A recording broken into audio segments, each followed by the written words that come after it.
பெரியார் வழியில் விஜய்.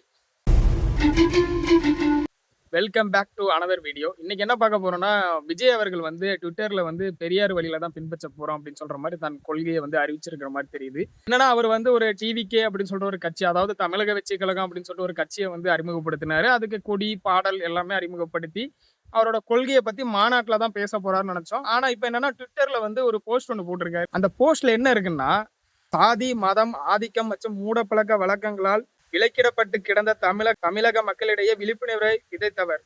பிறப்புக்கும் எல்லாம் உயிருக்கும் என்ற சுய விடுதலை வேட்கையின் மூலம் ஏற்றத்தாழ்வுகளால் உண்டாக்கப்பட்ட அடிமை தலைகளை அரித்தெறிந்தவர்.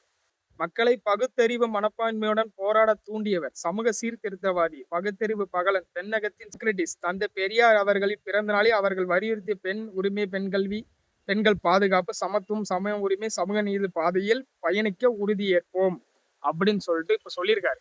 இப்ப என்னன்னா, பெரியார் அவர்களுக்கு பிறந்த நாள், ஓகேங்களா? இப்போ அவரோட கொள்கையை வந்து பெரியார் வழியில தான் இருக்கும், அந்த மாதிரிதான் இருக்க போகுது அப்படின்னு சொல்லிட்டு இருக்கிற மாதிரிதான் இந்த ட்வீட்ல இருக்கு. அதுலதான் நிறைய பேர் ட்விட்டர் வந்து ரீபோஸ்ட் பண்ணிட்டு நிறைய பேர் பேசிட்டு இருக்காங்க. விஜய் வந்து பெரியார் வழியில தான் இயங்க போறாங்க அப்படின்னு சொல்லிட்டு. இதுல அவர் ஒரு டாபிக் ஓடிட்டு இருக்கு, என்னன்னா வந்து விநாயகர் சதுர்த்திக்கு வந்து சொல்லலாம், ஆனா ஓணம் பண்டிகை, கேரளா பண்டிகைக்கு வந்து சொல்லியிருக்காங்க.